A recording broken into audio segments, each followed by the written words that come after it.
சோர்ந்து போகிறவனுக்கு பலத்தை கொடுத்து சத்துவம் இல்லாதவனுக்கு சத்துவத்தை தருகிறார் என்று வசனத்தில் வாசிப்பது போல, இந்த உலகத்தில் நமக்கு சோர்ந்து போக பல கஷ்டங்கள் நிரக்கங்கள் வரும்.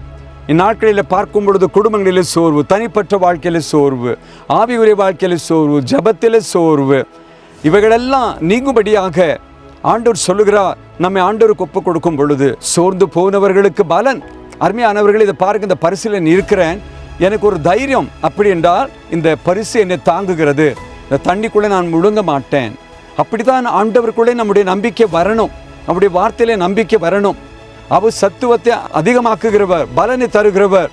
அப்படி நாம் மகிமைப்படட்டும். தொடர்ந்து கர்த்தருக்குள்ளே உறுதியாக இருப்போம், கர்த்தருக்குள்ளே பலனாக இருப்போம். எல்லா சோர்வுகளை அகற்றி என்ன வந்தாலும் கர்த்தர் பார்த்து கொள்ளுவார், கர்த்தர் கூட இருக்கிறார், அற்புதங்களை செய்கிறார் என்று அவர் இல்லை நாம் இருக்கும் பொழுது நம்முடைய எல்லா பலவீனங்களை நீக்கி சோர்வுகளை நீக்கி சமாதானத்தினாலும் சந்தோஷத்தினாலும் ஆசீர்வாதத்தினாலும் நடத்த வல்லவராக இருக்கிறார். தொடர்ந்து நாம் ஆண்டவருக்குள்ளே இருப்போம், அவருடைய வார்த்தையை நம்பவும் விசுவாசிப்போம், நம்முடைய வாழ்க்கையின் பயணத்தை தொடருவோம். கர்த்தர் நம்மை நடத்துவாராக.